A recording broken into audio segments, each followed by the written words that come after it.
Hi everyone, welcome back to Dad's Planning Politics. Hey guys, hey friends, hey listeners. We've got a lot to get into today. Do you want to run through the timeline? Yes, it's all about ceasefires today. Iran and Israel and the Congo and Rwanda. And we'll also talk about the recent Nato summit where Trump attended and many things were decided. Many things were decided. So we'll get into Iran, of course, first of all, because obviously a lot has been happening with that recently. I think we were thinking about even doing a separate podcast just to go into Iran and, the possibility of regime change and, the US interference, but we thought we'd just condense it. We want to give you a good rundown on everything that's been happening. So, of course, the attack started a few weeks ago, and we talked about them in previous podcasts. And then it has now come out that the US-led missile attacks on the nuclear bunkers were not necessarily entirely successful. And that, Iran could still have a lot of capability in that area, and this may have just delayed them for 3 or more months. Or 2 years, depending on who you listen to. But, there's so many different voices in this discussion. The International Agency of Atomic Energy Agency, International Atomic Energy Agency. Yeah, exactly. Has said that they were very far away from creating a nuclear missile. So we really don't know who to trust at this point. But there was also a press conference yesterday in the US.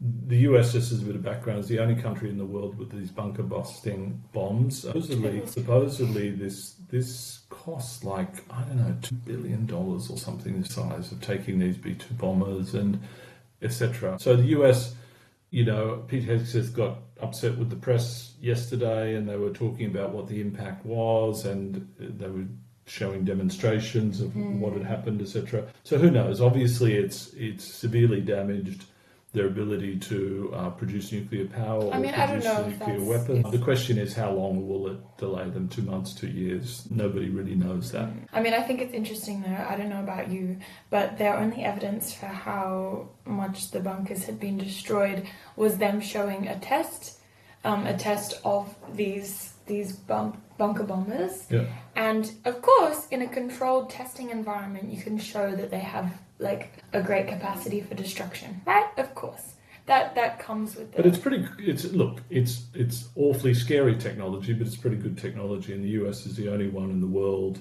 I'm not saying that. I'm just talking about the fact that they're only proof that they did any damage was that they showed proof of a test. Sure. Of the missile. I think that's often the case, and who knows whether Iran took a lot of this material out of there beforehand. Nobody really knows this. The fact is, Israel attacked Iran and was pretty effective in controlling all the airspace. It seems like the Iranian defense forces are really much reduced versus what they were in the past. And I think, Trump and the US saw this as opportunity to leverage the back of Israel's success to achieve a decisive change in momentum for Iran versus the others. And it's fascinating that the ceasefire is holding. Well, let's go into the details of the ceasefire, right? So we need to go into that. So you guys, in case you haven't been looking at the news recently, I'm sure you have, obviously, because every night at 7 p.m. whatever, I think we sit down and hear the Iran-America bullseye flashing on the ABC. So it would be impressive if you managed to avoid it. But the ceasefire was announced by Trump on Tuesday, seemingly just decided by him and then put onto the internet, and with hopes that both parties would agree to the ceasefire. There were some initial problems with it. Both parties, Israel and Iran, continued to fire a few missiles back and forth at each other, but ultimately have stopped. their attacks now and have argued that it was before the implementation of the ceasefire actually began. So, lots is happening there. It will be interesting to see the fallout of this, because obviously these attacks have harmed people and places in Iran and in Israel, and see how the populations will respond to such an attack, if they will strengthen against the regime or if they will, be in support of the regime and have a stronger Iranian national pride in response to the US. So, they'll shore up against American and Western intervention.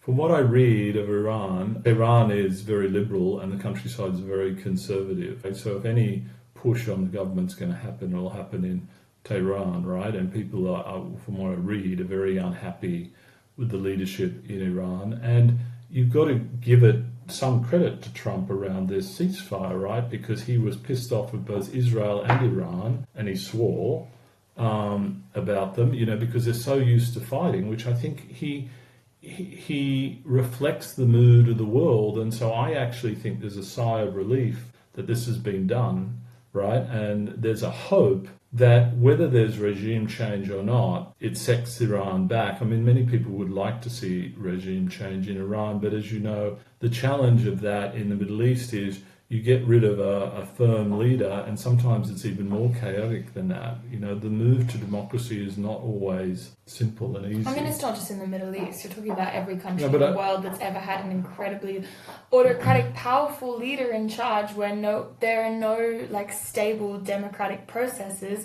How in the hell are they supposed to then enact like a stable, non-corrupt government? It's an incredibly difficult thing to do. No, but the examples recently, a lot have been in the Middle East, the Arab Spring and all of that. Yeah. That's why I'm just saying, because that's been the most recent example, right? Look, I'm going to say I'm not in the mood to agree with Trump, really, on anything. I think any idiot with limited information of foreign policy would know that these two countries have been fighting for an incredibly long time, and that it goes far deeper than just the recent attacks that have been happening. To get them to achieve a ceasefire is an achievement. Yes, of course it's an achievement. Yeah. But there wasn't a war up until a few weeks ago. I know, but give him credit for that. And some could say that the war was only started because of Trump in the beginning. So well done, he's cleaning up his own shit.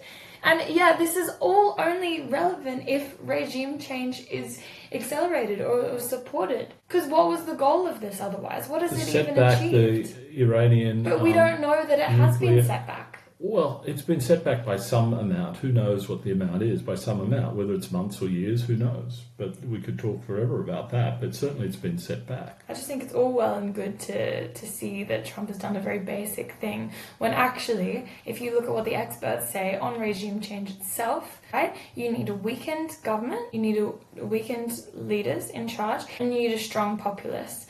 Look, regardless of what he's done, the regime has become weaker in recent years. Some say its weakest point ever. That's not because of Trump. It is just at its weakest point ever. Because he hasn't been in power for that long. It's because of Israel. I mean, their destroying of Hezbollah and their master stroke of these things. I mean, they were some of the key. They were one of the key angles of the Iranian regime, the Hezbollah, and they're devastated. I'm not saying right, so certainly it's because of Israel, the weakening of Israel. I never said that. Well, you were saying about Trump, but you wanted me to argue with you more, so I'm doing what you asked for. Yeah, obviously Israel has had an incredible impact on that, and Israel in the past, we've seen a shift in their policy, because in Iran, right, over the past 4 decades since this regime has been in power, the West has always been incredibly focused on restricting their nuclear focus, rather than actually improving the human rights of Muslim people and the people within Iran. But now we've seen somewhat of a shift with Israel in recent weeks and in the past few years, focusing on supporting the populations within Iran and potentially supporting rebels and opposition to the regime itself. So we'll see how this grassroots-led opposition to the regime will continue now that Israel has, obviously weakened their the Revolutionary Guard, which is their main enforcer of the regime. The Revolutionary Guard, it's what has been there every time civilian protests have happened. The Revolutionary Guard has come along, arrested hundreds and hundreds of people, tortured them, etc., and so dampened the protests, obviously, because people are scared of being arrested and tortured. Even now, 700 people have been arrested in the past couple of weeks. Already 10 people have been executed, saying that they have been colluding with Israel, and that's why they've been executed as a result. So, look, there's a lot happening with the regime there. It has already become weaker. They've started to turn their attention back to the population and to punish the people they think are weakening them. Obviously, they don't want regime change, and if the rest of the world is calling for it, they're going to do everything in their power to stop it from happening. Like I said, I think the world's breathing a sigh of relief that Iran's been set back. This has been going on for 40 years. People they're very impatient and they're very short term in this day and age. I mean, nobody's talking about Ukraine at the moment and the incursions Russia's making. I feel bad for Zelensky because the whole world's attention's on this and not on Ukraine anymore, or not on Gaza as much as it should be. Mm-hmm. Yeah. No, I agree. I don't really think Iran has been set back that much. I think that it's really naive. That's an academic discussion, so... Yeah, and this is what this is. It's an academic podcast, is it not? Yeah, it is. Would you not say that we're having academic discussions? But we've given our opinions, so... Anyway, based on all my reading, and based on, I'm sure, if all of you would go and have a look at the prominent political scientists who talk about this, regime change is a very difficult thing to enact. It's really confusing. Even if they manage to enact regime change, who would then be in charge? Mm-hmm. Would you decide to have an Iranian leader or someone like a satellite leader from another country? But then that could worsen the problem. So the whole thing is incredibly complicated. The other challenge is their allies, Russia and China. They don't want a regime change because there's, Iran supplying them with most of their oil they need, which is why Iran probably won't close the Straits of Hormuz, because Russia and China need that oil. And the Straits of Hormuz are, because people may not know. Well, the Straits of Hormuz are on the Gulf, and there's a narrow part where Iran sticks out, and therefore there's this narrow straits called the Straits of Hormuz, where I think 20% of the world's oil shipments in tankers goes through that. So any stoppage or blockage of that could cause oil prices to spike globally. Massive global recession, etc. So it's got major implications. And of course, the other big fear about those bunker busters was radioactive contamination of the Gulf. And the challenge of that is that most of the drinking water in the Gulf, I think Dubai, etc., is from desalination plants, etc. So hopefully none of that's occurred. There's been no talk of that. We're back. We just had a little moment there. Freddie's had her wisdom teeth out this week, and I've had some sunspots removed. So we're both feeling a bit under the weather, and we're arguing too much. Arguing a little too much. I'm sure it's interesting for you guys to listen to it, but I think it's less interesting for us. We're a bit emotionally fraught at the moment. So we've had a cup of tea, and we've come back, having some biscuits, and now we're back ready to talk again. And we're going to talk about Congo and Rwanda. And Freddie's been looking forward to this for some time. Looking forward to it. Yeah, I suppose, yeah. I mean, it's a great thing that there's been a ceasefire called, basically, between the Democratic Republic of Congo and between Rwanda. And we talked about, if you remember, a few episodes ago, we talked about Rwanda and the DRC. And, I wrote an article on some stuff that was happening in the DRC itself. And basically, for a long time, they've had conflict in this region, like a crazy long period of time. There was genocide, all this stuff. So, in recent years, what has happened is that there are all these rebel groups that some say are funded by Rwanda that have been taking control of different regions in the Democratic Republic of the Congo. So one of these groups is called the M23 group, and Rwanda, claims that they have no connection to the M23 at all, but everyone else is like, dude, it seems pretty obvious that you've been funding them in some way. And there have been hints of that in media that has been put out recently. But Donald Trump has done what people have deemed impossible for a long time and has brokered a ceasefire between these two parties, which is an incredible thing because, you know, there was many displaced persons, many refugees, people were hurting across this whole region. So that would seemingly be a great thing. They met in the White House just recently. He did something right. He did something right. And look, whether that's because he's so erratic and ridiculous that everyone's scared of what he's going to do. I've got a hypothesis on this. You know, the one good thing they do is they combine commercial interest with these political negotiations, the Trump administration. Because you think about many of these rebels, etc., they're after power and financial gain, etc. And it just so happens that the Congo has some percentage of the world's rare earths. You know, the majority China, Australia has some, but the Congo and stuff has some as well. And everyone's after these, right? So the Trump administration was smart to combine that and say, okay, we'll buy these rare earths if you have a ceasefire. Yeah, and I think that he thinks he's being smart, but also when it comes down to it, Donald Trump just really likes his rare earths. He likes his deals. He likes his minerals, he likes his deals, and he was like, looky here, there's a really good deal going on here. I could potentially get access to more minerals, even more, just for brokering a ceasefire, which improves the lives of so many people. It does, but in a funny way, these rebels, it's sort of, they respond to such a thing. It's very interesting versus traditional political approaches. It's fascinating. I mean, technically the rebels haven't been responding. Technically this is just the governments of But Rwanda. the rebels have agreed to a ceasefire, have they not? Or I don't think so. No. I think it was just the two countries agreeing to a ceasefire. So the rebels, you know, the rebels are thought to be auxiliary force of Rwanda M23 rebels. That's what they're thought to be, but no one has really confirmed this as of yet. And so their foreign secretaries met in the White House and agreed to this.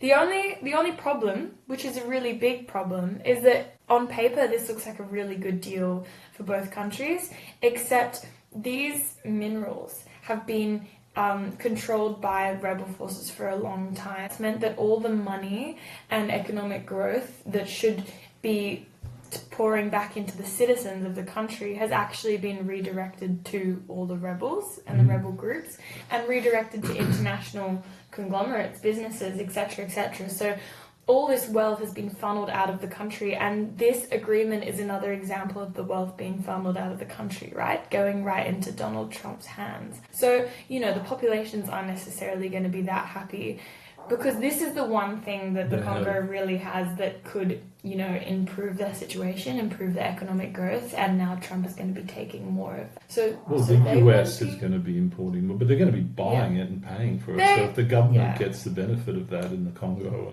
I'm not sure if they'll be paying for it. I think that it's potentially just a part of the agreement. Oh, for security. Surely. I think so. We'll have to go into that in more detail. We can do it in the next episode. We'll look into that. This is just breaking news on Congo and Rwanda, so we'll look into that. It's quite a big deal. Shall we turn to the NATO summit? Yes, we should. You know, we've seen a lot of Trump brokering ceasefires recently, having a big impact, and then obviously he had a big impact when it came to the NATO summit that just happened. Do you want to start? And Mark Rutte, the head of NATO, was sucking up to Trump and saying what a great job he'd done and how he got agreement, which is astounding that the Europeans have agreed to 5% of GDP to be spent on defence. It was interesting that Spain was the only one that got an exception. We still haven't got to the bottom of why Spain got the exception, but it's fascinating, and we must look into whether Portugal got an exception or not. I mean, I would like to say that I know why Spain got an exemption. Oh yeah? Tell us.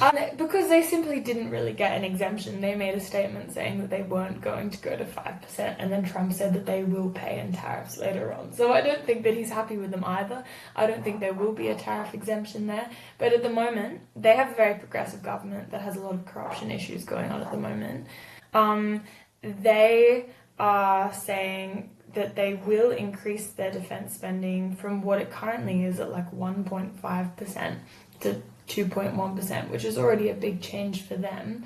And they're also saying that their tariffs and communication are all, you know, at the power of the EU, of the European Union, rather than Spain itself. So they have just said to Trump, look, do what you want with the tariffs, but you're going to have to deal with the whole EU as a whole if you feel like raising tariffs on us. So obviously they have a bit of power when it comes to that. We'll see what happens. Trump's not going to be happy, so it'll probably just mean that everyone suffers as a result. But yeah, so far they've managed to... It's an astounding amount of money, and the question is, I was reading as well, that some of that percentage is for pensions for people in the military in these things. So don't think 5% is fully for weapons alone. There's ways of dissipating this, and so I think you were saying this, Freddie, maybe 3.5% of it is actually on weaponry and all of this, and 1.5% is on other personnel type. That's what happened in the official NATO communique. They've said that 3.5% is for traditional military spending, so like arms, people, gunfire, tanks, etc., etc. And then there's drones, of course, drones. Yeah, I can't forget drones.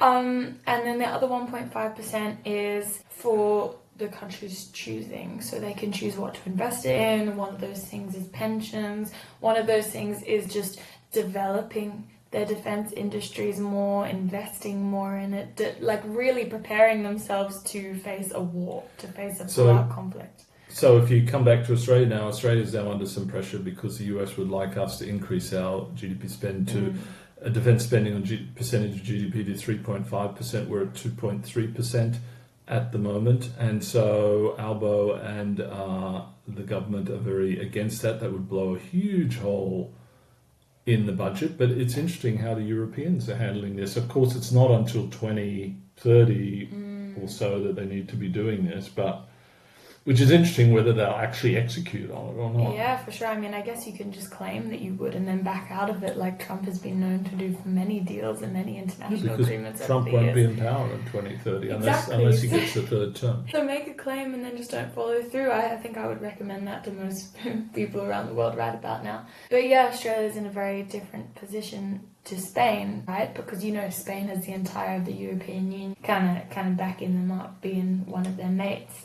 Like it's got the European Union's economy behind them, but Australia, we're out on our own, and if we want to retain one of our strongest, most loyal allies, the US, then we need to think about increasing defense spending. Obviously, Albo has come out recently saying we won't just do what our allies tell us to do. It's not the mark of an ally to be forcing the government to raise defense spending. I don't think we should do it. I mean, I think we should rip up the AUKUS agreement if need be and just stand firm on this. The fact is, we need to defend Australia. The US wants us as their partner in Asia, and sure, we can do that, but not at any cost, in my view. Look, I personally think that it wouldn't be a bad thing to increase defense spending, but that's obviously at the moment the government don't want to be agreeing to anything like that. And if they do, it'll be much smaller than what Donald Trump wants them to be. And how would you do that? You would raise taxes to do that? I think that we're in a position where obviously the world is becoming more and more distant. And I think that it's been on everyone's minds for the past few months. And, you hear Donald Trump ranting about this on the daily. Surely it would have got into the minds of many people that maybe an increase in defense spending isn't the worst idea. But I contend the US gets 60% of the benefit of any of that increased defense spend. Because they're the majority of the defensive industries in the world, right? So there's a benefit to the US of this whole thing, and I just feel like we need a porcupine strategy in Australia, which is all about defending the mainland of Australia with drones, above air, undersea drones, missiles, etc., and that's what we need to do. So anyway, it'll be fascinating to see how Albo navigates this, because it won't be easy. Definitely. I mean, fundamentally, we're just looking for a world where we used to act as a collective and defend each other. I mean, that's the core principle of NATO. Like Article 5 is that if one country is attacked, then all the countries are attacked and all will fight back. But we're moving from a world in which we worked as a collective to we working as independent countries who have to defend each each border independently. And what I found most sad about the US attack, just going back to the Iran, the irrelevance of the United Nations. Antonio Guterres says this is terrible. Nobody's listening to him. It's just shocking now that these institutions that the world has relied on are sort of almost irrelevant. It's really bad. Yeah, definitely. I mean, I think that's just what we're seeing. We're seeing this very nationalist identity form. Everyone's starting to depend on themselves and no one else. And in turn, that means that these international institutions, which are the embodiment of a collective, right? They're embodiment of the world order, of working together, of joint peace and cooperation. When there's no cooperation, there's no need for these organizations anymore, and they'll just crumble. So it feels like it's the beginning of the end when it comes to the UN and other similar organizations. Anyway, to end on a happy note, I feel like these things will improve over time. It may take some time, but hopefully things start to look a little brighter. In the meantime, have a great weekend, everyone, and we look forward to talking to you next week. We do. Bye, guys. Bye.